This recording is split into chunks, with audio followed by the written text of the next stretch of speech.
Hello दोस्तों, आज कुछ महत्वपूर्ण सवाल जो कि करंट अफेयर से संबंधित है।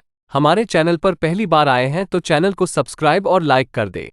आपका पहला सवाल है, इस साल जुलाई में यूनेस्को की विश्व धरोहर समिति की अध्यक्षता कौन सा देश करेगा? A Japan, B France, C Nepal, D Bharat. आपका सही जवाब है डी भारत। कुछ इम्पोर्टेंट पॉइंट। भारत यूनेस्को की विश्व धरोहर समिति की अध्यक्षता और मेजबानी करेगा। यह पहला मौका होगा जब भारत इस समिति की अध्यक्षता करेगा। यह यूनेस्को की एक समिति है।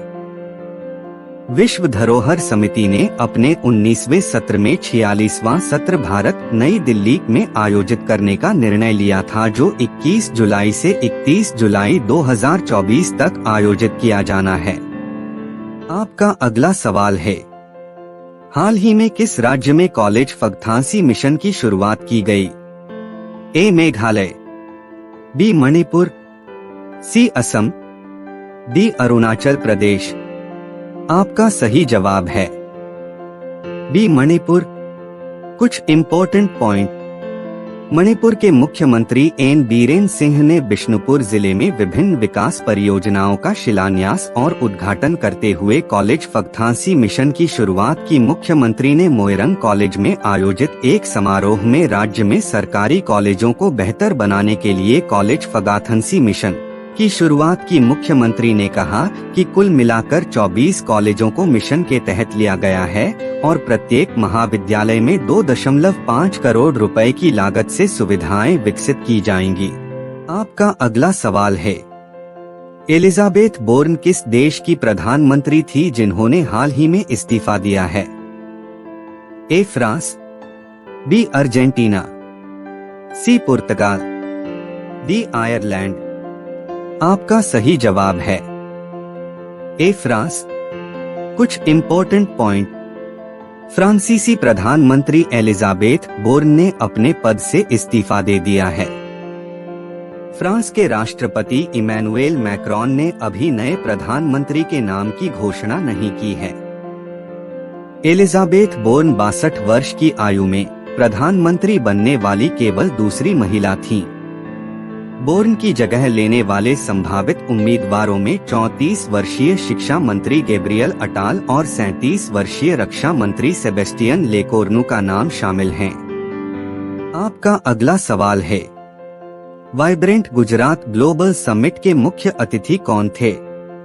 ए जो बाइडन, बी फिलिप न्यूसी, सी मोहम्मद बिन जायद अल नाहियान, डी द्रौपदी मुर्मू। आपका सही जवाब है सी मोहम्मद बिन जायद अल नाहियान। कुछ important point. PM Narendra Modi ने गांधीनगर में वाइब्रेंट गुजरात ग्लोबल समिट के 10वें संस्करण का उद्घाटन किया। इस अवसर पर उन्होंने विश्वास जताया कि आने वाले वर्षों में भारत दुनिया की शीर्ष 3 अर्थव्यवस्थाओं में से एक होगा। यूएई के राष्ट्रपति मोहम्मद बिन जायद अल नाहियान इस कार्यक्रम के मुख्य अतिथि थे।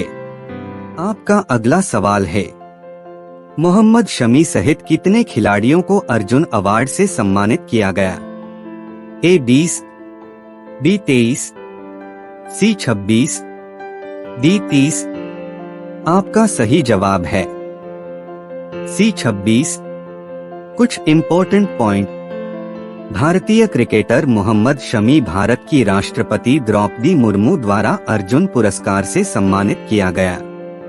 मेजर ध्यानचंद खेल रत्न पुरस्कार के बाद अर्जुन पुरस्कार देश का दूसरा सबसे बड़ा खेल अवार्ड है। इस बार यह अवार्ड विभिन्न खेलों के 26 खिलाड़ियों को प्रदान किया गया है। इस बार बैडमिंटन के 2 दिग्गज खिलाड़ियों चिराग शेट्टी और सात्विक साईराज रंकीरेड्डी को देश के सबसे बड़े खेल सम्मान मेजर ध्यानचंद खेल रत्न अवार्ड से सम्मानित किया गया। आपका अगला सवाल है, ई-गवर्नेंस पर 2 दिवसीय क्षेत्रीय सम्मेलन का आयोजन किस शहर में किया जा रहा है? ए पटना, बी वाराणसी, सी जयपुर, डी गुवाहाटी। आपका सही जवाब है डी गुवाहाटी। कुछ इम्पोर्टेंट पॉइंट। असम के राज्यपाल गुलाब चंद कटारिया और केंद्रीय राज्य मंत्री डॉक्टर जितेंद्र सिंह ने गुवाहाटी में ई-गवर्नेंस पर 2 दिवसीय क्षेत्रीय सम्मेलन का उद्घाटन किया।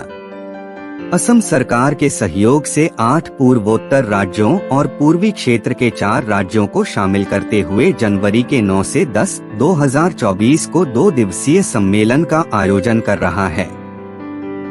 2014 से 2024 के दौरान DARPG द्वारा यह 26वां क्षेत्रीय सम्मेलन का आयोजन है। आपका अगला सवाल है, प्रवासी भारतीय दिवस प्रतिवर्ष कब मनाया जाता है? A 7 January, B 8 January, C 9 January, D 10 जनवरी। आपका सही जवाब है C 9 जनवरी। कुछ इम्पोर्टेंट पॉइंट। हर साल 9 जनवरी को प्रवासी भारतीय दिवस मनाया जाता है। प्रवासी भारतीय दिवस पर विभिन्न प्रकार के सम्मेलनों का आयोजन किया जाता है। प्रवासी भारतीय दिवस या NRI दिवस राष्ट्रपिता महात्मा गांधी के भारत वापसी की याद में प्रतिवर्ष मनाया जाता है। 9 जनवरी 1915 को गांधी जी दक्षिण अफ्रीका से भारत लौटे थे। यह दिवस पहली बार 2003 में मनाया गया था। आपका अगला सवाल है, चंदुबी महोत्सव हाल ही में किस राज्य में मनाया गया? A Bihar, B Assam, C Paschim Bengal, D Haryana. आपका सही जवाब है B असम। कुछ इम्पोर्टेंट पॉइंट। हाल ही में असम राज्य में चंदुबी झील के किनारे चंदुबी महोत्सव का आयोजन किया गया। यह महोत्सव प्रतिवर्ष नए साल के पहले दिन से चंदुबी झील के किनारे 5 दिनों के लिए आयोजित किया जाता है। चंदुबी महोत्सव का मुख्य उद्देश्य असम के इस जैव विविधता हॉटस्पॉट में इको टूरिज्म को बढ़ावा देना है। आपका अगला सवाल है, विश्व हिंदी दिवस प्रतिवर्ष कब मनाया जाता है? A 9 January, B 10 January, C 11 January, D 12 जनवरी। आपका सही जवाब है B 10 जनवरी। कुछ इम्पोर्टेंट पॉइंट। विश्व हिंदी दिवस प्रति वर्ष 10 जनवरी को पूरी दुनिया में मनाया जाता है। इसके मनाने का उद्देश्य हिंदी के प्रचार प्रसार के लिए जागरूकता पैदा करना और वैश्विक स्तर पर इसे एक अंतर्राष्ट्रीय भाषा के रूप में पेश करना है। वर्ल्ड लैंग्वेज डाटाबेस के अनुसार हिंदी भाषा वर्तमान समय में 61 करोड़ लोगों द्वारा बोली जाती है। साल 2006 तत्कालीन भारतीय प्रधानमंत्री डॉक्टर मनमोहन सिंह ने 10 जनवरी को विश्व हिंदी दिवस के रूप में मनाने की घोषणा की थी।